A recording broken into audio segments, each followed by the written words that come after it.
ও দুনিয়াবাসী, মৃত্যু থেকে তোমরা যেখানেই পলায়ন করো না কেন, মৃত্যু তোমাদের সাথে সেখানে গিয়েই নিজেই মোলাকাত করো, সাক্ষাৎ করো। তুমি ডাকতে হবে না, মৃত্যু নিজেই আসে, মৃত্যু নিজেই আসে।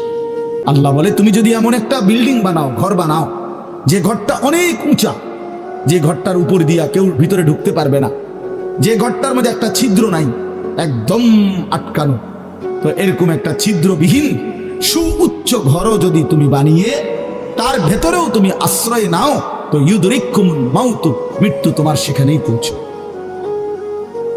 তোমার সেখানেই পৌঁছবে। প্রিয় ভাই আমার, বন্ধু আমার, নওজোয়ান সাথীরা আমার, মৃত্যু এক অনিবার্য বাস্তবতা, চিরন্তন বাস্তবতা। এটা গ্রহণ করতেই হবে। হাসলেও মরতে হবে, কাঁদলেও মরতে হবে, সুখেও মরতে হবে, দুঃখেও মরতে হবে। রাজপ্রাসাদ আর অট্টালিকার মানুষটাও মরে যাবে। জীর্ণ কুটিরে যে লোক থাকে, হ্যাঁ, সেই লোকটাকেও মরতে হবে। জীবনে কোনোদিন দুঃখ দেখে নাই যে সেও মরে যাবে, জীবনে কোনোদিন সুখ দেখে নাই যে সেও মরে যাবে, সব মরে যাবে। এটাই সত্য, এটাই বাস্তবতা। অতএব মৃত্যু এক অনিবার্য বাস্তবতা, এটা গ্রহণ করতেই হবে। এটা যদি আমরা মনে রাখি, আমাদের জীবন অনেক সুন্দর হবে, অনেক সুন্দর হবে।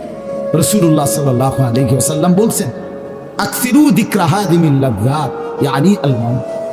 আল্লাহর নবী বলেন, আমার উম্মত, তোমরা বেশি বেশি ওই জিনিসটা স্মরণ করো যে জিনিস তোমাদের সমস্ত স্বাদ, আনন্দ, আহ্লাদ চিরতরে মিটাই দেবে, তোমারে চিরস্তব্ধ করে দেবে। জলজ্জন্ত মানুষটা আমাদের সামনে হাঁটতো, চলতো, উঠতো, বসতো, ঘুরতো, ফিরতো, হ্যাঁ, সেই মানুষটা মনে করেন আমার চোখের সামনে নাই, তার লাশ আমার সামনে। আহা, সেই লোকটা স্তব্ধ। পৃথিবীর কত মানুষ কত আওয়াজ করতেছে, কত শোরগোল করতেছে, কিন্তু এই লোকটা হাতও নাড়ে না, পাও নাড়ে না, চোখও মেলে না, আর কিছুই করে না। এ কি আশ্চর্য বিষয়! চোখের সামনের এই মানুষটা নাই, কি হলো তার? কে তারে থামাই দিল? কে তারে স্তব্ধ করল? এ তো আমার মতো ঘুরতো, ফিরতো, হাঁটতো। আহ, আমার আব্বারে আমি কত দেখছি, একদিন আমার আব্বা চলে গেল। আমার দাদারে আমি কত দেখছি, আমার দাদা একদিন চলে গেল। আমার জ্যাঠারে আমি দেখে আসছি, দোয়া করে আসছি, ফু দিয়ে আসছি। এক সপ্তাহ পরে জ্যাঠা ইন্তেকাল করলেন, আবার এক সপ্তাহ পরে আমি গিয়া জ্যাঠার জানাজা পড়াইছি। এই তো বাস্তবতা। যুবক ভাই, তুমিও মনে রাখো, বয়স্ক বাবা আপনিও মনে রাখেন। হাসান বসরি রহমতুল্লাহ আলাইহি একজন বড় বুজুর্গ ছিলেন। উনি বলতেন, তিনি যখন কোনো যুবককে দেখতেন আর বয়স্ক দেখতেন, তো তিনি যুবকদেরকে বলতেন, ইয়া মা'শারাশ শাবাব, ইন্না যারআ কাদ তুদরিকুহুল আহাতু ক্বাবলা আন ইয়াবলুগ। তিনি উপদেশ দিতেন, হে যুবকগণ, শোনো, সব ফুল, সব ফল, সব গাছ চারা পরিপক্ক পাকা পর্যন্ত পৌঁছায় না, তার আগেই অগণিত ফুল, অগণিত ফল, অগণিত চারা গাছ ঝরে যায়। এটা উনি মনে করাইতেন মৃত্যুর কথা। উনি এটা বুঝাইতেন, যুবক, তুমি দেখো, একটা আম গাছের মধ্যে যতগুলো মুকুল ধরছে, ফুল, সবগুলো আম হয়। যতগুলো আম ধরছিল ছোট ছোট, সবগুলো বড় পাকা পর্যন্ত যায় না, তার আগেই ঝরে যায়। ঝরেই যায় বেশি, থাইকা যায় অল্প। তার মানে যুবক, কিশোর, তরুণ, এই বয়সেই মৃত্যু হয় বেশি, বৃদ্ধ পর্যন্ত পৌঁছে কম। পুরা বাড়িতে অনেক সময় এমন হয়, একজন বয়স্ক লোক নেই, একজন। আমার ঘর, আমার বাপ চাচাদের যে ঘর, সেখানে আপনার এখন আমার চাচাতো ভাই, জ্যাঠাতো ভাই, আমার ভাই বেরাদর সব মিলাইয়া আমাদের ছেলে পেলে, ভাই ভাতিজা মিলে না হয়তো 60-70 জন আছি আমরা, কিন্তু আমাদের একজনও বয়স্ক লোক নাই। আমার দাদাও নাই, দাদিও নাই, জ্যাঠাও নাই, চাচাও নাই, আমার আব্বাও নাই, কেউ নেই। তাইলে কেন এমন হলো? তাহলে বোঝা গেল অধিকাংশই ঝরে যায়, কবরে চলে যায়, মৃত্যু হয়ে যায়। এই জন্য ধোঁকা না খাওয়া। আরেকটা হলো, বয়স্ক লোককে দেখলে উনি বলতেন, হাসান বসরি রহমতুল্লাহ আলাইহি, ইয়া মা'শারা শুয়ুখ, হে বৃদ্ধগণ। উনি তাদেরকে জিজ্ঞাসা করতেন যে, মা ইউনতাজারু বিসসারআ ইযা বালাগা, যখন কোনো ফসল পাইকা যায় তখন আর বাকি থাকে কি? কি বাকি থাকে? কাটা। কথা বলে না, কি বাকি থাকে? ক্বালু আল হাসাদ, বা কাটাটা বাকি থাকে। পাইকে তো গেছে, তার মানে আপনারা পাইকে তো গেছেন, বয়স তো হয়েই গেছে, আর শুধু মৃত্যুটা বাকি, আর শুধু মৃত্যুটা বাকি। তাইলে যুবককে বলতেন, তুমি ভেবো না তুমি বৃদ্ধ হবা, কারণ অসংখ্য ফুল তো আগেই ঝরে যায়, অসংখ্য ফল তো আগেই ঝরে যায়, অসংখ্য গাছ তো আগেই ঝরে যায়। আবার বৃদ্ধকে বলতেন যে আপনার তো আর কিছুই বাকি নাই, আপনি তো পাইকেই গেছেন, এখন শুধু কাটা, কবর, মৃত্যু ছাড়া আর বাকিটা কি? তাহলে মৃত্যু ভুলে না যাওয়া, মৌত ভুলে না যাওয়া। রাসূলুল্লাহ সাল্লাল্লাহু আলাইহি ওয়াসাল্লাম বলেন, কাফা বিল মাউতে ওয়াইজান। নবীজি বলেন, কোন মানুষ যদি মৃত্যুর কথা স্মরণ করে, তার ওয়াজের জন্য, নসিহতের জন্য এটাই যথেষ্ট, এটাই যথেষ্ট। আমরা কিতাবে পড়ছি, হযরত ওমর রাদিয়াল্লাহু তাআলা আনহু, এত বড় সাহাবী, উনি বলতেন, কুল্লা ইয়াউমিন ইউকালু মাতা ফুলান মাতা ফুলান ওয়ালা বুদ্দা মিন ইয়াউমিন ইউকালু মাতা উমর। তিনি বলতেন, হায় শোনো, প্রতিদিন ঘোষণা হয় আজ অমুকের মৃত্যু হলো, অমুকের মৃত্যু হলো, অমুকের মৃত্যু হলো, অচিরেই একদিন ঘোষণা হবে আজ ওমরের মৃত্যু হলো, আজ ওমরের মৃত্যু হলো। উনি বলেন, এই ঘোষণা শুনবে খুব দ্রুত একদিন। এই জন্য বাপ, এই আমাদের ব্যক্তিগতভাবে প্রতিনিয়ত মৃত্যু হচ্ছে, ঠিক এভাবে আমরা তো মরছি, একদিন এই গোটা আলমের মৃত্যু হবে, এই গোটা সৃষ্টিটাই আল্লাহ তাআলা গোটায় ফেলবে। আচ্ছা, কি আশ্চর্য কথা, এটা কি অবাক করা! এক মিনিট যদি কেউ বিবেক দিয়া ভাবে, যারে বলে কি হল, বলেন কি, এত বড় আসমান ভেঙে যাবে, এই সূর্য খসে পড়বে, চাঁদ খসে পড়বে। আল্লাহ তাআলা বলছে, ইযা সামাউন ফাতারাত, আসমান ভেঙে যাবে, ওয়া ইদাল কাওয়াকিবুন তাসারাত, তারকারাজি খসে খসে পড়বে, ইযা শামসু কুওয়িরাত ওয়া ইদাল কাওয়াকিবুন তাসারাত। আল্লাহ তাআলা বলেন, সূর্যটা গুটায় ফেলা হবে, পাহাড়গুলো বালির মতো, তুলার মতো উঠতে থাকবে। ইদা রাজ্জাতিল আরদু রাজ্জা, এই জমিনের মাটিগুলো রেজা রেজা, পাউডার পাউডার হয়ে যাবে। ওয়া ইদাল বিহারু ফুজ্জিরাত, সমুদ্র, খাল, বিল, নদীর পানিগুলো সব টকবগে উতরাইয়া গরম হইয়া বাষ্পের মতো উড়ে যাবে। না কোথাও পানি থাকবে, না কোথাও গাছ থাকবে, না আসমান থাকবে, না জমিন থাকবে, কিছু। আচ্ছা, এটা কেমন কথা, এটা কেমন আশ্চর্য বিষয়! এই গোটা আলমের মৃত্যু হবে। আল্লাহ তাআলা কোরআন কারীমে বিশ্বাস করেন, অসংখ্যবার এই কথা এটা বলছে, এটা হবেই হবে। ইদা ওয়াকাতিল ওয়াকিআ, আল্লাহ বলেন এই ঘটনাটা ঘটবে। লাইসা লিওয়াকাতিহা কাযিবা, এই ঘটনা মিথ্যা মনে করার মতো কেউ নাই। যেদিন ঘটে যাবে, তখন আর কারো কোনো মিথ্যাবাদী আর থাকবে না, অর্থাৎ কেউ আর অস্বীকার করার সুযোগ হবে না। চোখের সামনে দিন, চোখের সামনে দিন। কোরআন শরীফে একটা সূরা আছে, সূরা হজ। ওই যে আমরা হজ করি না, এই হজ সূরাটার নাম। এই সূরার শুরুতে আল্লাহ তাআলা এই পৃথিবী ধ্বংসের, কিয়ামতের একটা সাংঘাতিক বর্ণনা দিয়েছেন। ওইখানে আছে, আল্লাহ বলেন, ইয়া আইয়ুহান নাসু তাকু রাব্বাকুম, হে মানুষ, তোমরা আল্লাহকে ভয় করো। আর শুনো, ইন্না জালজালাতাস সাআতি শাইউন আযীম, নিশ্চয়ই কিয়ামতের ভূমিকম্প, জালজালা, এই যে বললাম জিলজাল এবং জালজালা অর্থ ভূমিকম্প। আল্লাহ বলেন, কিয়ামতের ভূমিকম্প, ইসরাফিল যখন ফু দিবে, আমার এই পৃথিবী যখন ভাঙতে শুরু করবে, এই সৃষ্টি জগৎ পুরাটা যখন আমি আল্লাহ গুটায় ফেলবো, ওয়াসসামাওয়াতু মাতবিয়াতুম বিয়ামিনি, আল্লাহ বলেন সাত আসমান আমি আল্লাহ তাআলার হাতের মধ্যে গুটায় ফেলবো, গুটায় ফেলবো। তুমি জানো না আমার ক্ষমতা? কুল্লু মান আলাইহা ফান ওয়া ইয়াবকা ওয়াজহু রাব্বিক, সব শেষ করে দেব আমি, শুধু আমি আল্লাহই থাকবো, শুধু আমি আল্লাহই থাকবো। তো আল্লাহ তাআলা বলেন, এই ইসরাফিল ফু দিলেই, শুরু করলেই জমিনে ভূমিকম্প শুরু হবে।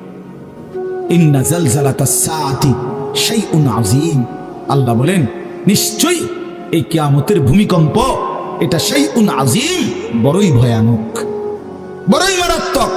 কারণ দুনিয়ার ভূমিকম্প এক নাম্বার হলো, বর্তমানের ভূমিকম্প কখনো 30 সেকেন্ড, কখনো 40 সেকেন্ড, কখনো 47 সেকেন্ড, 50 সেকেন্ড, এই সেকেন্ড মিনিট, 47 মিনিট ভূমিকম্প হয়।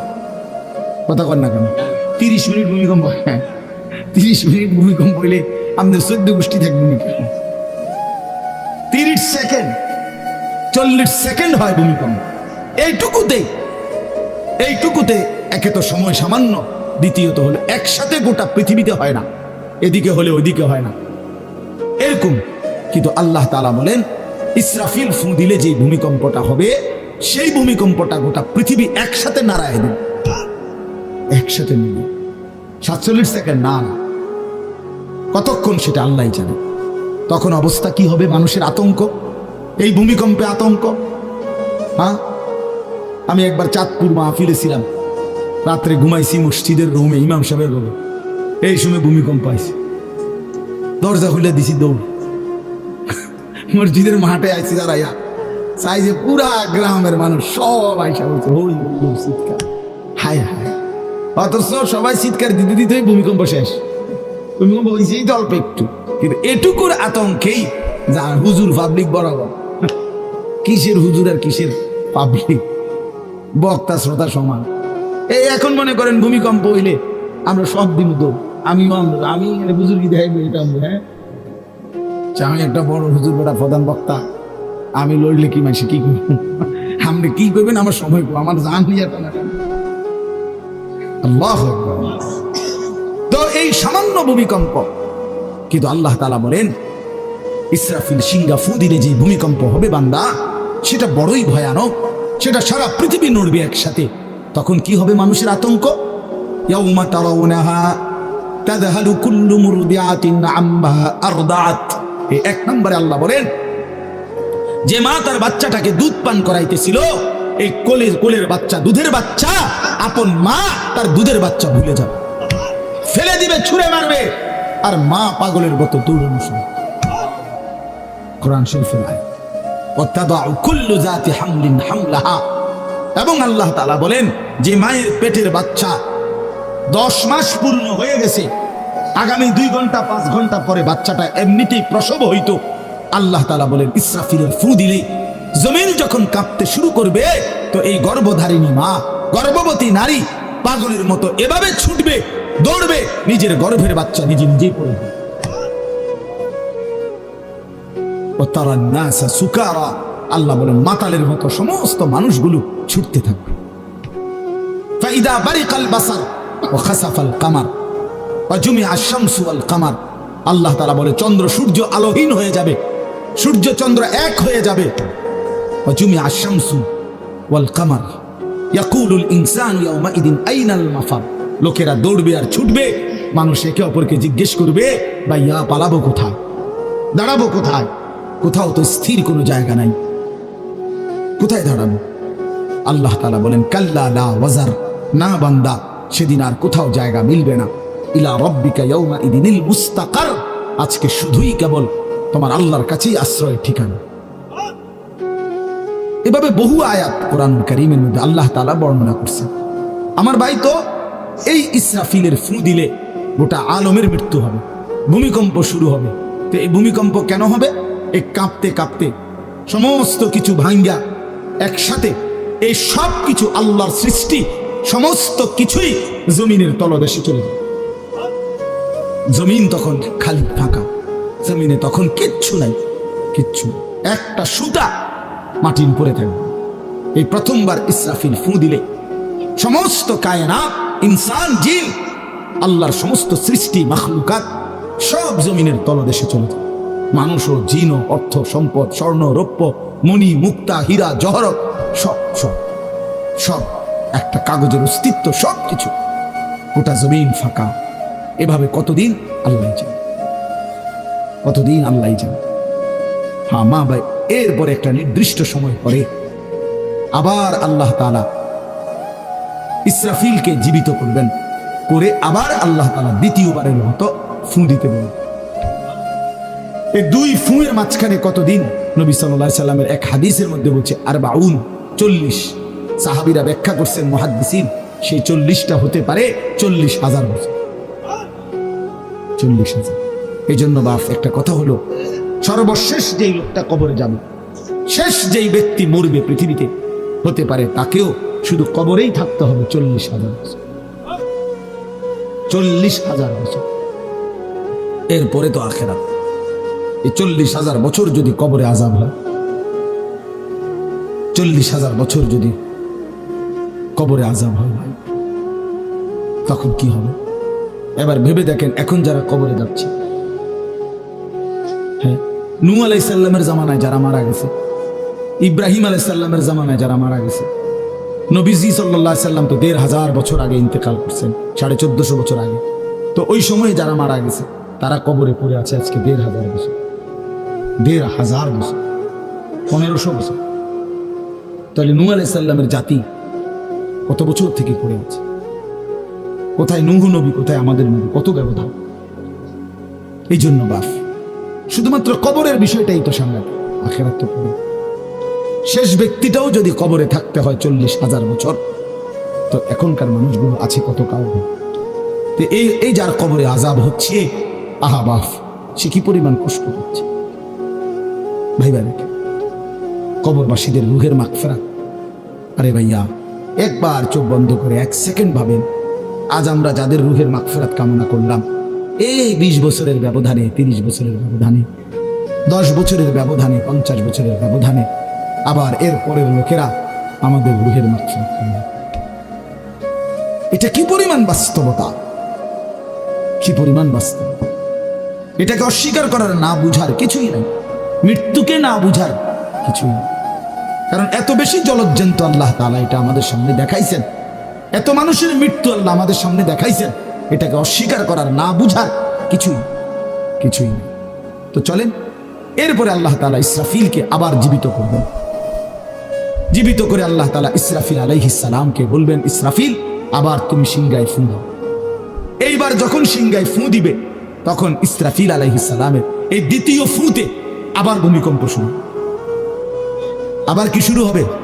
ও মাঝখানে ভাই, ওই ছেলে অপদার্থ, কথা বলো না, হাসাহাসি করো না, কারো কথা বাকি থাকলে, দুষ্টামি বাকি থাকলে উঠে চলে যাও, বাহিরে আলাদা জায়গা আছে। গাফেল সন্তান কোনো কিছুতেই যাকে কোনো আসর করে না। আহা, আপনারা জানেন না, আপনাদের এক এক ছেলের অবস্থা হলো কলিজাটা পাথর হয়ে গেছে, কোনো কিছুই তার কলিজা নাড়ায় না। এত শক্ত জানোয়ার যে খোদার 365 দিনে কোনো দিন ফজরের নামাজ পড়ে না, একদিনও না। মানুষের বাচ্চা এত বড় জানোয়ার হয় কেন? আরে তুই কোন মানুষের বাচ্চা? তুই কোন মার দুধ খাইলি? না ফরমান, কেমনে মানুষ হইল? এটা কি ধরনের মানুষ? একদিনও নামাজ পড়ে? ছি ছি ছি ছি ছি, মুসলমানের বাচ্চা এত বড় জানোয়ার হয় কেন?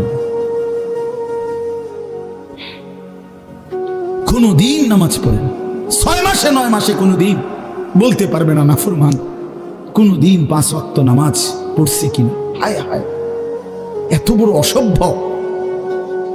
মায়ের সন্তান হয় কেন? বাবার সন্তান হয় কেন? চিন্তা কর, কোনো কিছুই। ছেলে পেলেদের হালাত হলে এই পরিমাণ লাগাম ছাড়া, কিসের মা কিসের বাবা, কে তার মা কে তার বাপ, কে কি তার ধর্ম, তার আল্লাহ কে, তার রসুল কে, তারে বানাইছে কে, আসছে কোত্থেকে, কেন আসছে, কি করতেছে, কি করছে, কিচ্ছুর খবর নেই, কিচ্ছুর খবর না। আসে, হাঁটে, বুট খায়, মন খায়, মোবাইল টিপে, খারাইয়া মতে, বইয়া মতে, বন্ধু বান্ধবদের সাথে আড্ডা দেয়, মেয়ের পিছনে ঘুরে, অসভ্য অশ্লীল কথাবার্তা বলে। এটা কি একটা জিন্দেগি হলো? ভেবে দেখেন, ওফ, কোন সুস্থ স্বাভাবিক মানুষ এমন হয়? বলো ভাইয়া, বলো। রাগ করো না বাপ, কে তোমার করে মনে করাই দেব? কেউ মনে করে? হা, বাবা আমারও ফিকির শেষ, শুধু টাকা রোজগারের ফিকির। দেশে থাইকা পারো, নাহলে বিদেশ গিয়া পারো, কোনো না কোনো ভাবে পয়সা রোজগার করো। টাকা রোজগার করলে মা বাপ খুশি, টাকা রোজগার না করলে না অখুশি। খালাস। এরপরে ইমান আছে কিনা, ইসলাম আছে কিনা, নামাজ আছে কিনা, কোরআন আছে কিনা, আল্লাহ চিনে কিনা, হালাল হারাম কিনা, জায়েজ না জায়েজ না, এত কিছু ফুতেরে জিগায়ও না যে ফুত কামাই যে করতেছ, কি হালাল কামাই করো না হারাম না, এত কিছুর দরকার কি?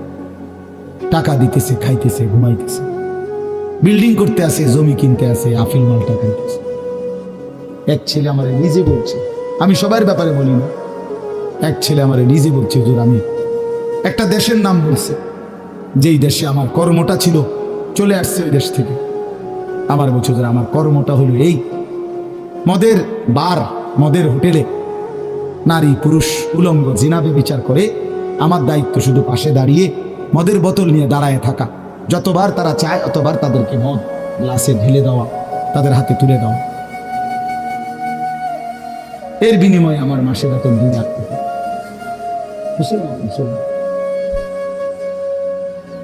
মুসলমানের সন্তান, বাংলাদেশের সন্তান।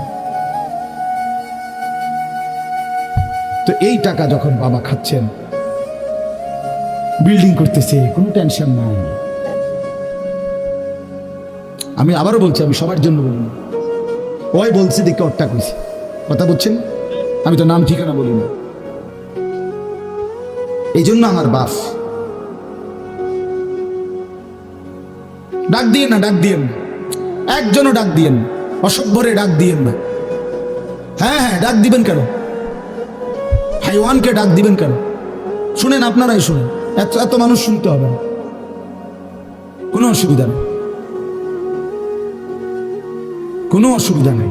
আমি তো এটাই বুঝাইতে চাইতেছি, প্রত্যেকটা মানুষ আজকে মুসলমান, আমরা ঘর দেখায়, ফার্নিচার দেখায়, বিল্ডিং দেখায়, শুধু দোয়া করে, ঘরটা করছি, শুধু দোয়া করে। কিতা দোয়া করতে হবে না, কিতা দোয়া করতে, বিল্ডিং এর দোয়া কিতা, আবার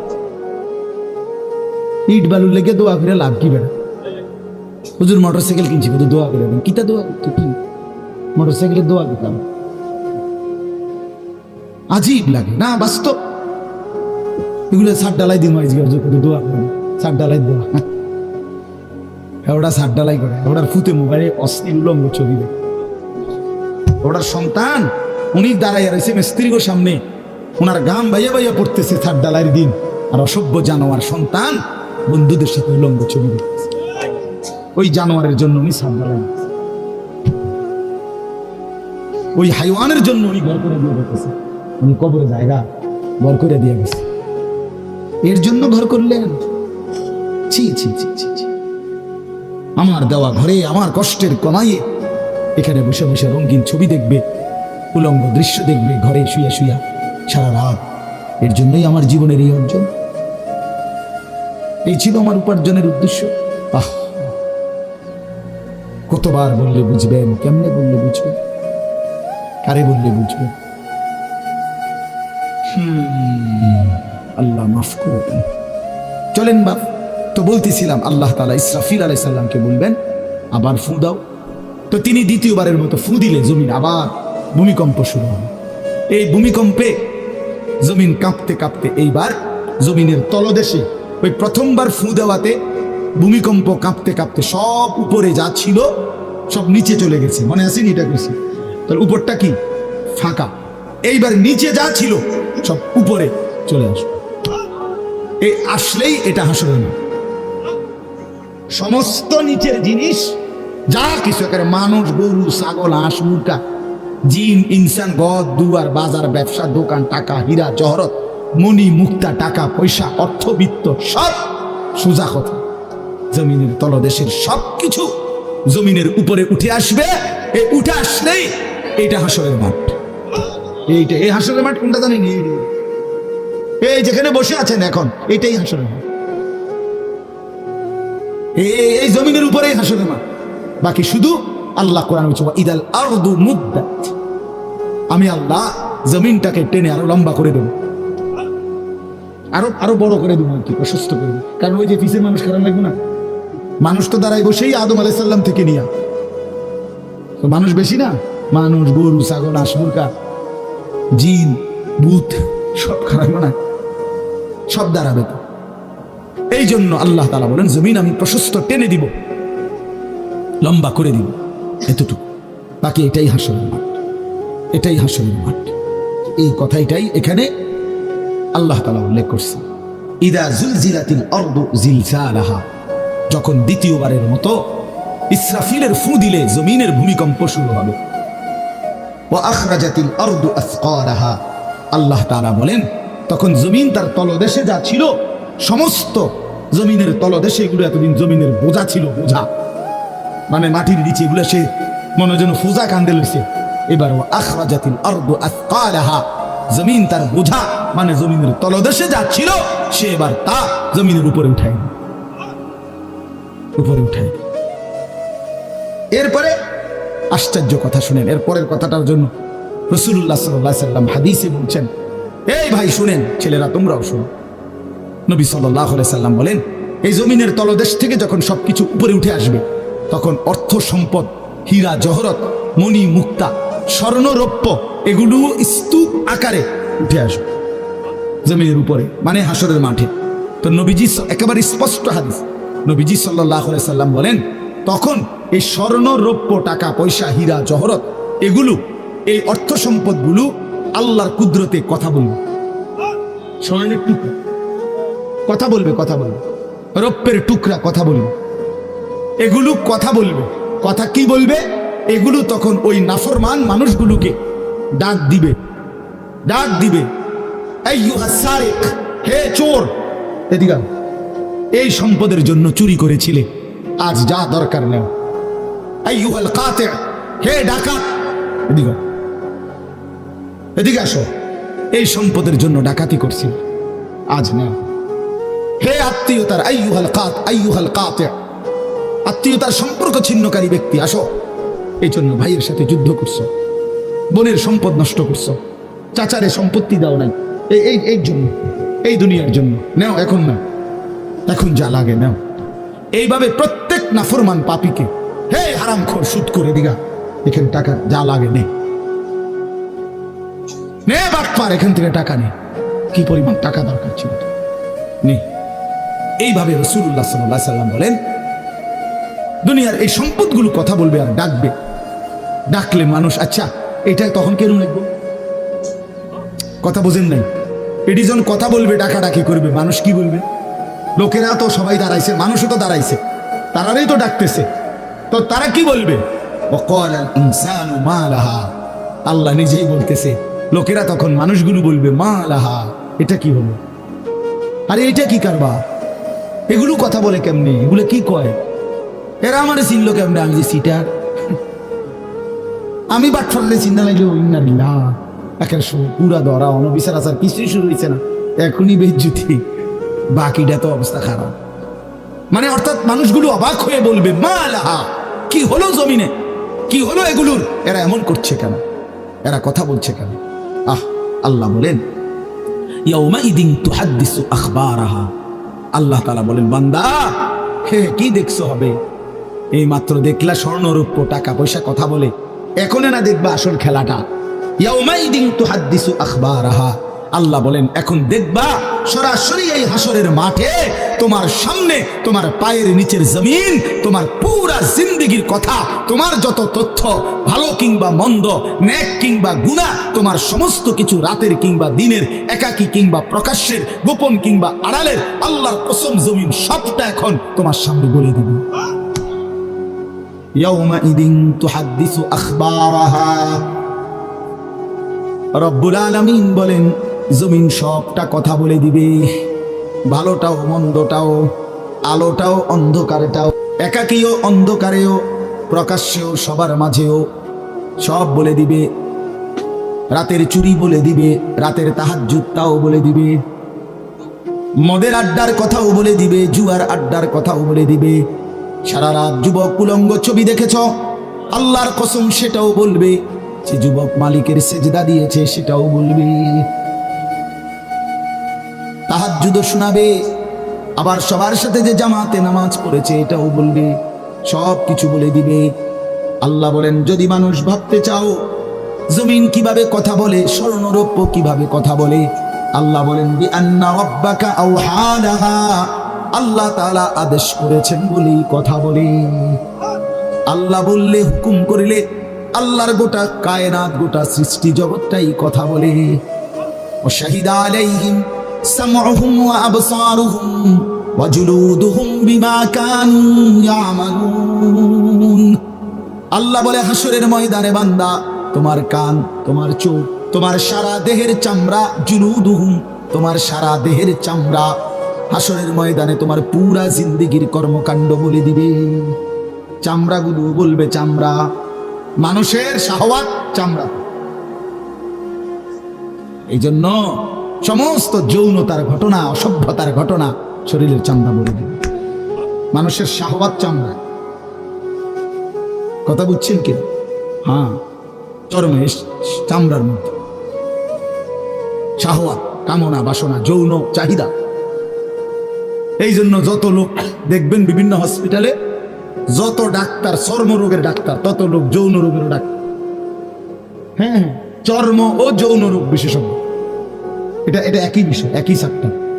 চামড়া মানে আল্লাহ তাআলা বলেন তোমার চামড়া বলে দিবে কত রাত কত দিন নারীর প্রতি অবৈধ আগ্রহ, অস্থিরতার, বেহায়াপনার, অসভ্যতা করেছিলে।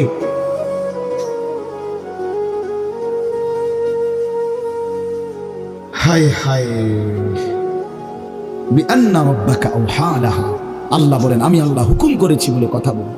এই জন্য আল্লাহ হুকুম করিলে চামড়াও কথা বলে, কানেও কথা বলে। এখন কি কানে কথা বলে? কিন্তু সেদিন বলুন চোখেও কথা বলে। এখন চোখ কথা বলে না। মানে সবকিছুর জবান খুলবে, সবকিছু। আপনারা বলেন আমরা তো মনে করি জিহ্বায় কথা বলে না, জিহ্বায় কথা বলে না, আল্লাহর হুকুম হলে কথা বলে। নাহলে যে লোক বোবা তারও তো জিহ্বা আছে, আছে না?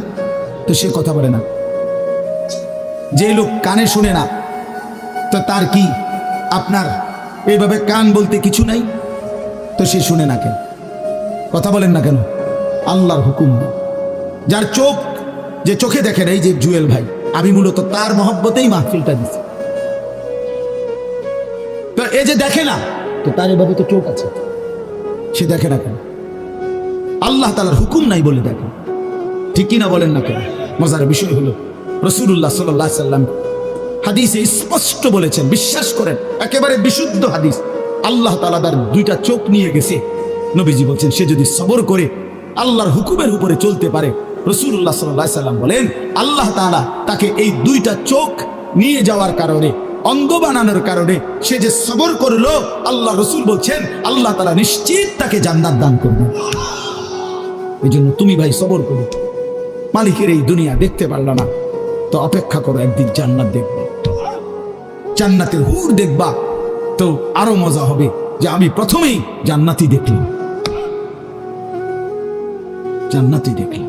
যা মালিক, দুনিয়া দেখলাম না তোমার, তুমি আমারে জান্নাত দেখাই। আল্লাহ তৌফিক দান করুন। ইয়াউমাইদিন ইয়াসদুরুন নাসু আশতাতান লিয়ারাউ আ'মালাহুম। আল্লাহ বলেন তখন দলে দলে ফেরেশতারা মানুষগুলোকে লাইনবদ্ধ, সারিবদ্ধ করে দলে দলে বানাবে। লোকেরা পরস্পর, প্রত্যেকটা মানুষকে ফেরেশতারা আলাদা আলাদা গ্রুপ বানিয়ে দেবে হাসরের ময়দানে। তখন প্রত্যেকে এই গ্রুপে গ্রুপে, দলে দলে লিয়ারাউ আ'মালাহুম, নিজেদের আমল নামা, নিজেদের আমল দেখবার জন্য সামনে এগিয়ে যাবে। অর্থাৎ প্রত্যেককে তারা আমল নামা দেখবার জন্য, দেওয়ার জন্য নির্দিষ্ট জায়গায় নিয়ে আসবে। নেওয়ার পরে সেখানে প্রত্যেকের ফাইল, প্রত্যেকের খাতা, আমল নামা তার হাতে তুলে দেওয়া হবে। দিলেই সে দেখবে। আল্লাহ বলতেছেন ফামান ইয়ামাল মিসকালা যাররাতিন খায়রান ইয়ারা। এক বিন্দু, এক অণু পরিমাণ, পরমাণু পরিমাণ, সামান্য থেকে সামান্য পরিমাণও নেকি, কল্যাণ, তাও তুমি দেখতে পাবা। ওমান ইয়ামাল মিসকালা যাররাতিন শাররান ইয়ারা। বিন্দু থেকে বিন্দু মন্দ যা করেছিলে তাও তুমি দেখতে পাবে। এক জাররা, মূলত জাররা বলে তাফসীরের মধ্যে লিখছে লা ওয়াজনা লাহু লা জিনাতা লাহা, যেটার কোনো ওজন হয় না, এত সামান্য, এত সামান্য, ওজন নাই। মানে 100 গ্রামও না, 10 গ্রামও না, 1 গ্রামও না, আধা গ্রামও না, এত সামান্য। এটা কোনো ওজন নাই, ওজন আসে না আর কি, ওজনে হয় না, এরে বলে জাররা। তাফসীরের মধ্যে লিখছে কোন ব্যক্তি, হযরত আব্দুল্লাহ ইবনে আব্বাস বলেন, কোন ব্যক্তি যদি মাটিতে এমনি হাত মারে, মানে হাত লাগাই আবার উঠাই লাইছে, তখন এই যে বালুগুলো লাগছে, এই বালুর যেগুলো হাত থেকে ঝরে পড়ে কণা, এগুলো তার চাইতে সামান্য এক জাররা। আমার উস্তাদ বলছিলেন ছাত্র জীবনে আমাদেরকে যে মানুষ যে কাপড় ধুইয়া চিপে, কাপড় এমনি চিপ্পা রোদ্রে দেয় না, মানে চিপ্পাই তো ফানি ফেলায়, তো কাপড় চিপ্পা সাইরা মানুষের একটা স্বভাব হইল রৌদ্র দেওয়ার আগে এটার একটা ঝাড়া মারে, লুঙ্গিটারে একটা আগে কি মারে, ঝাড়া দিয়া এরপরে দেয়। এই যে লুঙ্গিটা ঝাড়া দিলে যে ছোট্ট ছোট্ট পানির ফোঁটা ছিটকাইয়া পড়ে, এই ফোঁটা এগুলো পিচ্ছি পিচ্ছি এগুলো এক একটা জানা, অথবা তার চাইতে ছোট। এটার ওজন আসবে না, এটা 1 গ্রামও হবে না, আধা গ্রামও হবে না। এই সামান্য ভালোটাও তুমি দেখবা, মন্দটাও দেখবে। কেমনে আড়াল করবেন ভাই? নিজেকে আড়াল করবেন কেমনে বাপ? যুবক তুমি কেমনে আড়াল করবা? কোরআন শরীফে আছে, আল্লাহ বলেন ইয়াউমা তুবলাস সারাইর, বান্দা আমি হাসরের ময়দানে তোমার অন্তরের গোপন বিষয়গুলো, যেগুলো কেউ শুনে নাই, তুমিও বলো নাই, শুধু মনে মনে কল্পনা করছিলা ভালো কিংবা অসৎ, সেগুলো হাসরের ময়দানে তোমার সামনে খুলে দেব। হ্যাঁ, আফালা ইয়ালামু ইযা বু'সিরা মা ফিল কুবুর ওয়া হুসিলা মা ফিস সুদূর। আল্লাহ তাআলা বলেন এই বুকের ভিতরে, অন্তরের ভিতরের যেই কথাগুলো, সেগুলো খুলে দেব। এই জন্য আজকে আমার কথা এখানে শেষ। আমি এতটুকু কথাই বলতে চাই, এই 92 নম্বর সূরাটা আমাদেরকে এই কথার সবক দিচ্ছে যে আমরা আমাদের জিন্দগির 1 সেকেন্ড, একটি নিঃশ্বাস আড়াল করবার সুযোগ নেই। হিসাব দিতে হবে, হিসাব দিতে হবে। 1 মিনিট, 1 সেকেন্ড, 1 পলক, 1 লম্হা, 1 মুহূর্ত আমাদের আড়াল করবার সুযোগ নাই ভাই। ভালোটার প্রতিদানও নিতে হবে, মন্দটারও প্রতিদান নিতে হবে। তাইলে কেন জীবন নষ্ট করব? কেন হায়াত নষ্ট করব? আমার অনুরোধ রইল, যতগুলো যুবক ছেলে আছো ভাই, তোমাদের কাছে অনুরোধ, মৌলানা কথা বলবে, এরপরে আরো একটু বয়ান হলে এরপরে দোয়া হবে, কিন্তু আমার মাঝখান দিয়ে এই কথাটাই আমি অনুরোধ করে বললাম, প্রত্যেকেই দয়া করে আল্লাহর ওয়াস্তে নিজের জীবনের কদর করো ভাই। আমার এটাই শেষ কথা। যুবক ছেলেরা, তুমি আমার সাথে এখন যাইবা না, আমিও তোমার সাথে যাব না। এই দুনিয়াও যেমন আমি আলাদা চলে যাচ্ছি, আপনারাও আলাদা চলে যাবেন, কিন্তু বাস্তব কথা হলো আমি আপনি প্রত্যেকেই আলাদা আলাদা কবরে, আখেরাতে আল্লাহর সঙ্গে মুখোমুখি হতে হবে। এই জন্য হাত জোর করে অনুরোধ করছি ভাই, নিজের নষ্ট করুন।